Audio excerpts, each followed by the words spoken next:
karena itu kepada semua media saya ingatkan, janganlah membuat berita-berita yang provokatif, berita-berita yang ada aroma adu domba, berita-berita yang membuat gaduh. Pada malam ini saya umumkan untuk seluruh, yaitu anak bangsa, insya Allah besok hari Sabtu tanggal 12 Desember 2020 di pagi hari, saya bersama pengacara akan datang ke Polda Metro Jaya, insya Allah.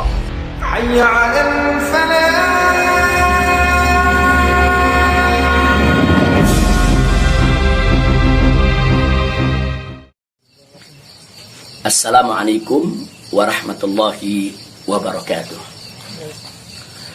Kepada segenap rakyat dan bangsa Indonesia yang saya cintai, semoga kita tetap selalu menjaga protokol kesehatan, tetap selalu berupaya secara bersama-sama mengatasi pandemi yang sedang melanda kita punya negeri. Insya Allah, Allah angkat segera pandemi yang terjadi saat ini. Amin ya rabbal alamin.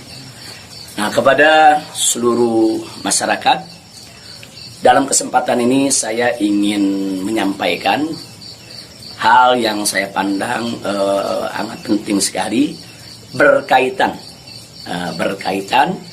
dengan status saya sebagai tersangka di Polda Metro Jaya. Nah, yang ingin saya sampaikan di sini adalah pertama, bahwa saya tidak pernah lari apalagi sembunyi. Sekali lagi saya ulangi, saya tidak pernah lari dan tidak pernah sembunyi. Karena selama ini pada proses pemulihan, saya lebih banyak duduk di Pondok Pesantren Alam Agrokultural Markas Syariat Megamendung. Karena di pesantren ini udaranya sangat asri, segar, jadi untuk pemulihan luar biasa bagusnya. Sekali-sekali saya turun ke Petamburan, saya turun ke Sentul untuk menengok anak dan cucu. Jadi bagian pertama yang ingin saya tekankan adalah saya tidak pernah lari apalagi sembunyi dari panggilan polisi. Yang kedua, saya juga tidak pernah mangkir dari panggilan Polda Metro Jaya. Nah, kenapa saya katakan saya tidak pernah mangkir? Pada panggilan yang pertama, yaitu hari Selasa tanggal 1 Desember 2020, ketika itu saya tidak bisa memenuhi panggilan, saya kirim pengacara. Pengacara datang ke sana, bertemu dengan penyidik, menyampaikan surat secara resmi, minta penundaan, dan alhamdulillah penyidik bisa memahami dan menerima. Akhirnya sepakat bahwa saya diundurkan untuk panggilan yang kedua. Nah, untuk itu saya apresiasi, saya hargai sikap penyidik yang sangat kooperatif, sangat baik. Terima kasih. Nah, kemudian pada panggilan yang kedua, yaitu pada hari Senin tanggal 7 Desember 2020. Nah, ketika itu saya melihat posisi pemulihan kita memang masih perlu penambahan sedikit waktu. Dan lagi-lagi saya tidak mangkir, tapi saya kirim pengacara saya bertemu kembali dengan para penyidik. Kita sampaikan surat, kita sampaikan permohonan, dan alhamdulillah permohonan tersebut diterima secara baik oleh para penyidik. Lagi-lagi di sini saya ingin sampaikan apresiasi dan terima kasih kepada para penyidik di Polda Metro Jaya. Nah, pada hari itu juga, yaitu di pagi hari Senin tanggal 7 Desember, ada kesepakatan, yaitu antara para pengacara dengan para penyidik, juga dengan keridoan saya, di mana kita sepakat bahwa saya akan datang ke Polda Metro Jaya pada hari Senin tanggal 14 Desember 2020. Itu sudah merupakan satu komitmen. Artinya komitmen, kita akan datang, insya Allah sehat walafiat, tidak ada halangan lagi. Nah, ini yang perlu kita sampaikan, dan komitmen ini kita jaga betul. Karena saya akan selalu memegang komitmen dengan pihak manapun kalau kita sudah membuat satu kesepakatan, satu perjanjian. Nah, karena itu di sini yang perlu saya sampaikan juga pada hari yang sama, yaitu pada tanggal 7 di hari Senin tersebut, secara mengejutkan, sebagaimana kita tahu semua, di mana di siang hari Bapak Kapolda Metro Jaya mengumumkan tentang tragedi penembakan 6 Laskar FPI yang selama ini setia mengawal saya. Tentu ini satu peristiwa sebetulnya tidak ada sangkut paut dengan soal panggilan saya. Maka itu pada pagi hari itu saya tetap kirim pengacara, saya tetap mengurus urusan panggilan, karena memang kita tidak pernah sangka kalau penembakan itu berkaitan dengan Polda Metro. Karena saat itu kami masih mengira kalau itu adalah orang tak dikenal. Nah, ala kulihal, setelah itu yang mengejutkan kami pada hari Kamisnya, yaitu tanggal 10 Desember 2020, secara tiba-tiba Polda Metro Jaya mengumumkan saya sebagai tersangka. Ya, tentunya saya, para pengacara semua terkejut karena 2 panggilan sebelumnya itu saya masih berstatus sebagai saksi, dan itu pun belum sempat diperiksa. Rencana pemeriksaan tanggal 14 Desember, yaitu hari Senin yang akan datang ini.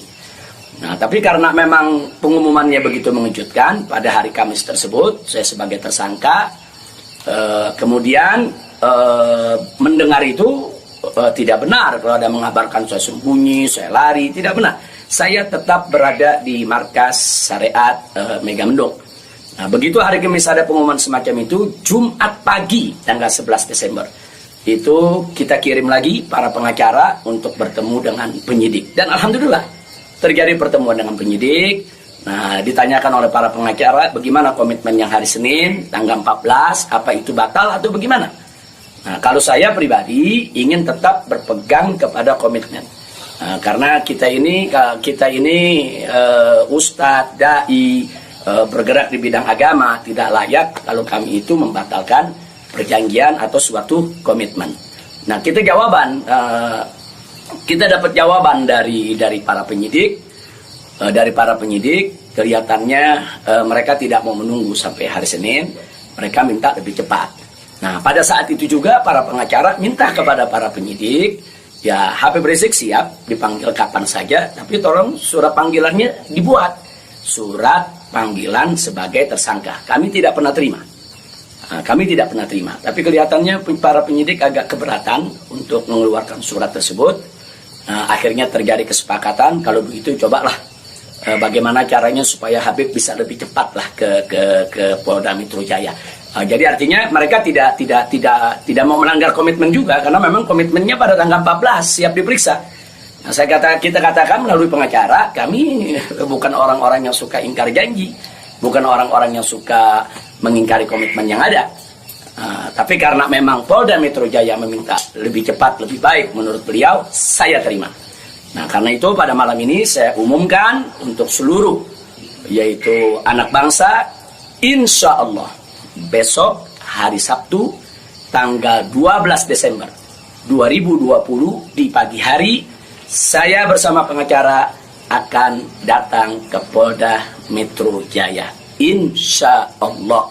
Nah, jadi saya mau menunjukkan bahwa kita tetap punya komitmen untuk menjadi warga negara yang baik, untuk patuh hukum, untuk ikut melaksanakan daripada prosedur hukum yang ada. Nah, karena itu kepada semua media saya ingatkan, janganlah membuat berita-berita yang provokatif, berita-berita yang ada aroma adu domba, berita-berita yang membuat gaduh. Jadi tidak benar kalau saya lari, saya sembunyi, atau saya mangkir. Nah, itu yang ingin saya sampaikan.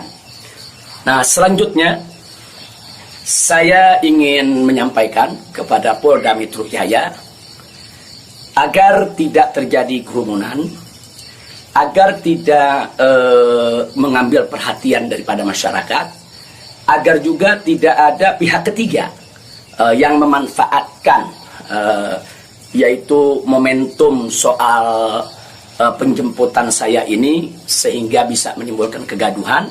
Maka itu saya minta kepada Polda Metro Jaya tidak perlu untuk mengerahkan kekuatan secara berlebihan.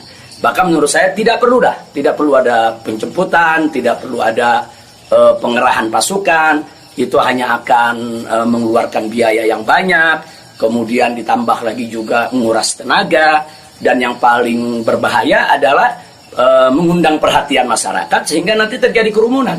Nah, begitu terjadi kerumunan, nanti ada pihak ketiga sebagai provokator membuat kegaduhan, dan ini akhirnya bisa merugikan kita semua. Nah, jadi tidak usah khawatir, tidak perlu ada pengerahan kekuatan, tidak perlu ada pengerahan pasukan. Insya Allah besok hari Sabtu pagi tanggal 12 Desember 2020 saya akan diantar oleh para pengacara saya. Nah, untuk memenuhi panggilan atau memenuhi yaitu panggilan atau rencana pemeriksaan yang akan dilakukan oleh Polda Metro Jaya sesuai dengan aturan yang berlaku. Nah, ya, yang berikutnya yang tidak saya lupakan kepada seluruh umat Islam. Kepada seluruh umat Islam, saya minta juga tidak membuat kerumunan. Nah, jadi jangan sampai mengganggu daripada proses hukum ini. Sabar, tenang, ikuti proses hukum ini dengan baik, sesuai dengan aturan yang ada. Banyak-banyak berdoa. Nah, mudah-mudahan semua berjalan dengan baik. Insya Allah Allah memberikan keamanan, keselamatan, kemenangan, dan lain sebagainya. Jadi tolong jangan buat kerumunan karena kita sudah punya komitmen. Bagaimana untuk tetap menjaga protokol kesehatan, bagaimana kita bersama-sama dengan semua komponen anak bangsa yang ada untuk mengatasi pandemi di kita punya negeri. Nah, jadi sekali lagi saya ulangi kepada Polda Metro Jaya, saya minta tidak perlu untuk mengerahkan pasukan, apalagi secara berlebihan, karena akan mengundang perhatian, mengundang kerumunan, bahkan bisa memberi kesempatan kepada pihak ketiga, provokator, untuk membuat kegaduhan. Nah, ini kalau ini terjadi, akhirnya kita semua rugi. Nah, tidak usah khawatir, saya pegang komitmen, insya Allah besok hari Sabtu pagi saya akan hadir di Polda Metro Jaya bersama para pengacara saya. Dan kepada umat Islam sekali lagi jangan bikin kerumunan. Apalagi sebab kalau bikin kerumunan lagi nanti ada provokator, ribut lagi, gaduh lagi. Saya tidak mau ada kegaduhan, saya tidak mau ada kerumunan.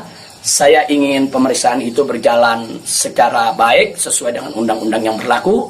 Dan kepada masyarakat cukup doakan dari rumah agar saya, begitu juga para pengacara semua diberikan kekuatan oleh Allah Subhanahu wa taala. Itu saja. Terima kasih. Jazakumullahu khairal jaza. Wassalamualaikum warahmatullahi wabarakatuh.